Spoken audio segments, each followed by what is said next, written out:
I'm here with Dr. Mike Langston, Professor of Practical Theology and Director of our Chaplaincy program. Dr. Langston, can you just define for us what a chaplain is?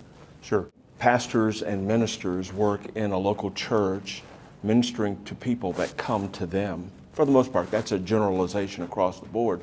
A chaplain, in another perspective, goes to the workplace where people spend 30 to 40% of their lives, and they engage with the workers of that corporation, that institution, and they build relationships with them and minister to them with a variety of different needs. And when spirituality comes up, they're able to speak truth into those men and women's lives in the workplace. That's great. So they're a pastor, in the workplace.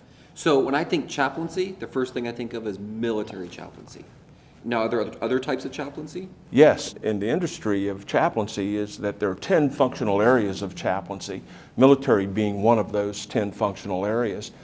In the 10 functional areas, there are some 87 other sub-functional areas of chaplaincy that fall into each one of those 10 areas. Okay. What does a military chaplain do?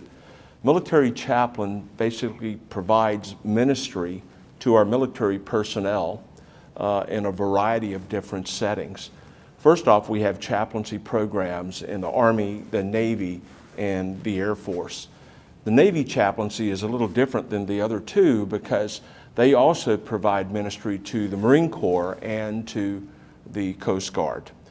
So chaplains are assigned to units like infantry battalions, aircraft squadrons, ships, and they serve all over the world. So a Christian chaplain might have the opportunity to be the chapel pastor at a chapel overseas, Keflavik, Iceland, Misawa, Japan, in Germany, or other places around the world. Great. Now, if someone wants to be a military chaplain, can they just go to like YouTube and watch a few videos, or how do they get trained for that? Well, that's a good question. The YouTube videos are actually really good, and they give them some information in terms of what the process looks like.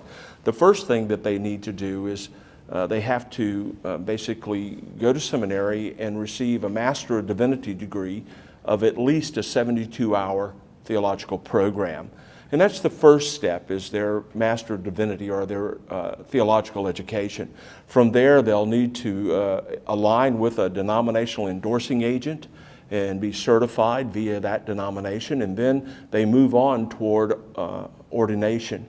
And after ordination, they have to meet certain requirements like time in ministry. So they have to do 2 years of ministry experience in the local church and then meet those qualifications, and then they're ready to access to active duty, having met all of those requirements. Excellent.